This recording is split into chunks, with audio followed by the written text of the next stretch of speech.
Ladies and gentlemen, welcome back to the Shadow TCG channel here on YouTube. Today we're taking a look at our week number 6 round 4 gameplay, Purple Luffy against Black Yellow Luffy. This was a really intense game that came down to the wire in the end that I wanted to do a breakdown for you guys. You guys have been asking down in the comments for me to highlight my plays and why I'm going through certain Dawn decisions and why I go for one card over another, so I'm just going to do a full breakdown for you guys. So let's hop straight into it. Start off just standard common dice roll. I roll a 10, opponent rolls a 9. I opt to go first here because Purple Luffy likes to go first. That way we get a good curve into our 5 cost with Eustace Kid and Luffy Taro. And my opponent ends up mulliganing here. I saw a couple cards in my starting hand, like I believe I saw Luffy Taro here that made me want to keep. He ended up going for the mulligan, wanted to kind of play it out.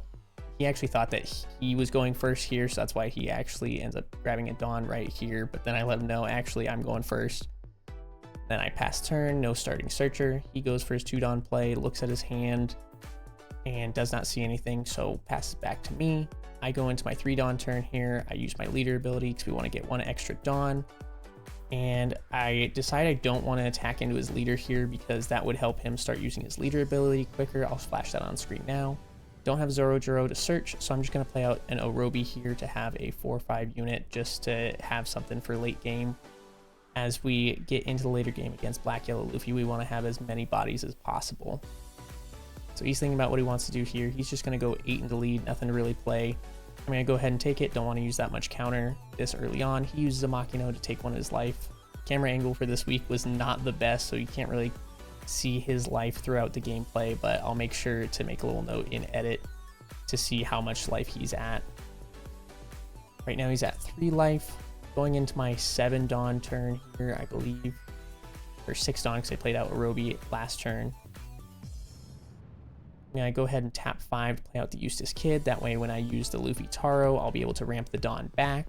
And I also have a Onami in hand, so I'll stay at 8 Dawn when using Luffy Taro to be able to get the discard 1 and draw 2 off of the Onami. Opponent into his 6 Dawn turn here, thinking about what he wants to do with it. And typically, Monkey D. Luffy, Black Yellow, just wants to kind of put a lot of pressure early on and use his 2Ks to be able to get into his life. He's just going to swing a big 9 at lead. I'm fine taking it. Don't want to use my blocker. He's going to tap 1. Play out 1 of his 2K units. He's actually thinking if he wants to use 2 here for a Hiyori. He's going to play the Flampe, take a life card, draw an extra card. He goes down to 2 life here, bringing him closer to that leader ability threshold. I'm going to go up to 8 Dawn here.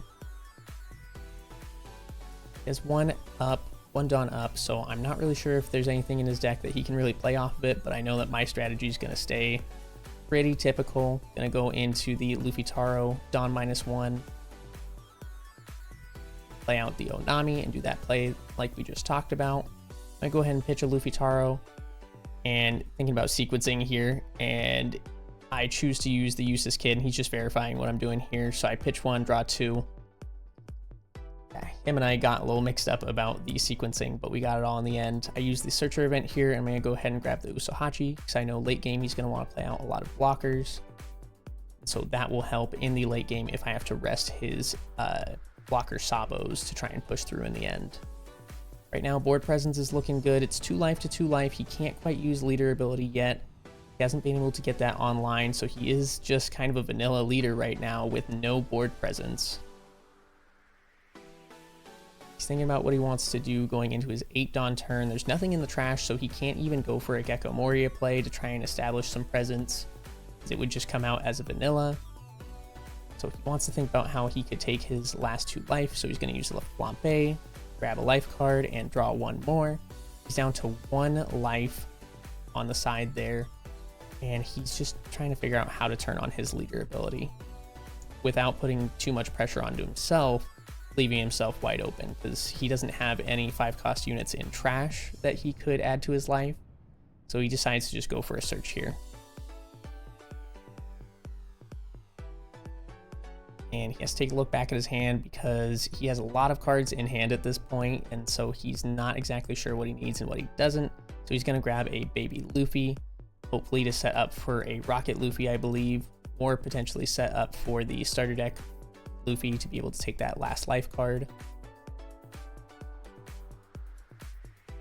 He wants to be able to build up his trash with his 5-cost units. However, because I'm not swinging into his life and I'm kind of starving him, it forces him to use his counter to take his life, and it makes it so he can't really build a board. He's going to use Hiyori, he's going to take the last life card, and he's going to stack 1 right there, and he's going to tap 2 to be able to play out his baby Sabo over the Garp. This puts 1 in trash and allows him to play out the Sabo. This lets him start getting some filter in, and he still has leader ability available, so he can set 2 life over on the side while still maintaining being a 7k leader. And he's going to pitch out a starter deck Luffy and a Rocket Luffy here. He's going to use leader ability, pitch 1 card from here. He's going to pitch out the Kingdom Come and set those 2 off to the side. Thinking about which one he wants to put on top here, because the Rocket Luffy could help take care of my blockers. However, the Punch Luffy will be able to put a lot of pressure into the late game. So he's going to swing a big 9k into lead. And I just decided to give him the small blocker here because there's not really much point in taking it when he can establish a lot of presence late game. But I am going to go up to 10 Dawn here. He has 2 life over there at a 7k lead. And so I'm thinking about just applying some pressure to be able to put those to the bottom of his deck. That way he doesn't really have anything in trash. Thinking that I want to use my 9-cost Charlotte Linlin to further turn off his leader ability, because he can use the baby Luffy to be able to pull those Luffys off of life. But if I use 9-cost Charlotte Linlin, then I can set one of his 2k counters to the top of his life, so he has to use another 2k counter to even get it out of there. Gonna swing a big 8 into 7. He's thinking about if he wants to give me counter, and he's going to give me a 1k counter, but he is going to let the attack go through. This is so he can put another baby into trash. That way when he goes for Gecko Moria, he's all set up for it. And that's kind of what we go over right here. I kind of gave him a weird look. I was like, why would you take the hit but still give me the counter?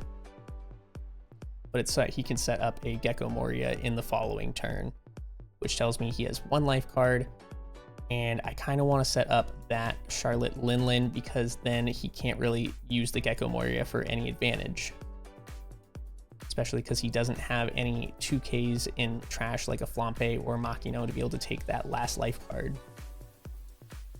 So I'm just running through my decisions right here, and I decide that is probably just the best route that I can go. So I'm going to play out Linlin. I'm going to Dawn -1. Going to trash a card from my hand here. I have a lot of counter and a lot of big units that I don't necessarily want to get rid of, but I am just going to go ahead and pitch out the Gum Gum Giant because I already have one, and I'm going to add a life card, and I'm going to look at his characters and decide which one of them would be the most value for him or least value for him. And I can't remember what I decide here. Any of the 1-cost units honestly would just be fine to add to life because stops him from using that leader ability any further. We are going to put the Flampe to the top. So now he's back to 2 life, has that Rocket Luffy.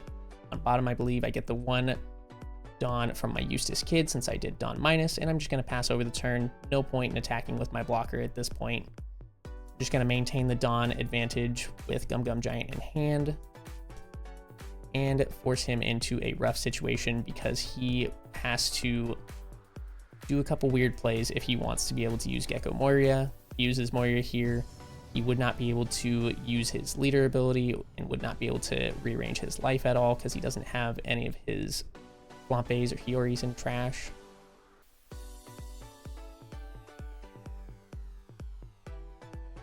He's going to attach 1 Dawn to leader, and he's going to swing 6k into life. And I'm just going to give him a 2k counter. No 1k counters in hand, so there's no point in adding it on top of the Eustace Kid. He's going to play out the Kuzan to draw 1, so he's going to tap 4 Dawn for that because he wants to be able to get that big Dawn, cost minus onto one of my characters. And he's going to play out another Sabo. This helps him set up his trash to be able to do anything he wants with it, either setting up leader ability and it lets him put his Makino into trash for the Gecko Moria play to be able to take his life and rearrange it how he wants. Thinking about what else he wants to trash, because he doesn't want to get rid of too much counter, but he also needs to be able to actually follow up in the following turn. He's going to pitch out Shirahoshi Blocker, and he's going to pass over the turn. And at this point, I'm just thinking about how can I get rid of his life while still putting him in a position where he can't really use leader ability. And I see I have another Charlotte Linlin here. So I'm just going to go 5k into leader. I know he wants that 2k off, and it's going to go to bottom of deck because lead ability. So at that point, he's not going to block it at all. I'm going to swing 5k into lead. If he gives me the Sabo block, then I can just go into his Sabos, not really worry too much about it. If he takes the life, then it puts him in a really awkward position. If he does give me the block, I'm going to swing 8k Luffy Taro into, I believe, the Sabo here. And he's going to think about if he wants to counter out of it, because he knows at this point, if he gives me the other Sabo blocker, then it's going to put him in a really awkward position. He's just going to counter out of it. Oh, that was into lead, I believe. And I'm going to swing 9k into lead. He's going to give me the Sabo block. And I'm thinking about if I want to take that last life, but I could just use the Charlotte Linlin, stack the Kuzan, and set him even further away from using leader ability again. So I am going to swing 7k into lead here. He'd have to pitch out 2 cards, and it would put him in a real awkward position, setting up his trash for a Gecko Moria play. At this point, I have a lot of board presence. I have a lot of tempo. He's going to give me 3k counter to get out of it. He has 3 cards in hand left at this point, I believe. I'm just going to set up another Charlotte Linlin, Dawn -1. Going to pitch out the Sangoro, heal 1 life, and put the Kuzan to the top of life. Again, turning off that leader ability. Anything we can do to make it so that he has to use more resources to do what he wants to do puts us in a better position. At this point, he only has 4 cards in hand, no way to access leader ability, only 1 Sabo on the field. Things are not looking great for him. I have a full board presence, 5 cards in hand, looking very healthy. I actually forgot to use the Eustace Kid ability to get 1 active Dawn after Dawn minusing with Charlotte Linlin there. I'm noticing here after watching the replay. Always make sure if you're using a Dawn minus ability and you have Eustace Kid on the board that you are getting that extra Dawn back, because that would set up the Gum Gum Giant. He's going to tap 8 here, go for the Gecko Moria play. He knows he has to use one of his 2Ks to be able to take that life, that Kuzan, put it to bottom to be able to activate leader ability. And so he's going to use the Luffy here, put out the Rocket Luffy, bump up to a 7k leader, attach to leader. 3 cards in hand here. He knows he's going to be able to use Rocket Luffy. He's going to get rid of the Orobi. Interesting choice there, but he's going to draw 1 and think about what he wants to pitch out. I realize now at this point that I was late in getting the active Dawn. Doesn't make too much of a difference, but always remember to use it. He pitches out the Luffy for leader ability.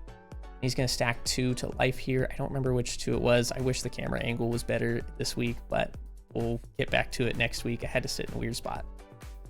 But he's going to swing 9k into the Eustace Kid, and I'm thinking I'm just going to counter out of it. Just going to go up to 10k here. That way I still have counter in hand with Giant and still have my board presence. He has, I believe it's 3 cards in hand. Yep, he just tells me 3 cards in hand here. He's a 7k lead with 2 life, only 1 blocker on the board. And I'm just going to tap 3 here, go for the Usohachi, rest his Sabo, and now he's wide open for my whole board to just go swinging into him. 7 Dawn up, so I know just by doing the math, I'm going to swing 9k. Either has to give me 2 cards, one of them being a 2k, to be able to get out of it, or he's just going to have to take the life in bottom deck. And same thing again, going to swing another 9k into lead. He's going to give me a 2 and a 1 here. He has 1 card, so I'm just going to swing the 7, and he can't get out of that, so he's going to take it. And then I'm going to swing big, I believe that's 12 with leader, and that's going to be the game. We end up taking it against Black Yellow Luffy. It's a really interesting game. Purple Luffy into Black Yellow Luffy really is dependent on what we see. Being able to see 2 Charlotte Linlins and my opponent getting kind of greedy using their 2k counters to be able to awaken their leader ability took way too long for them to get their tempo online, and by the time that they were able to actually use leader ability, it was kind of too late for them. But that's our recap for this week. If you guys have any questions, let me know down in the comments below.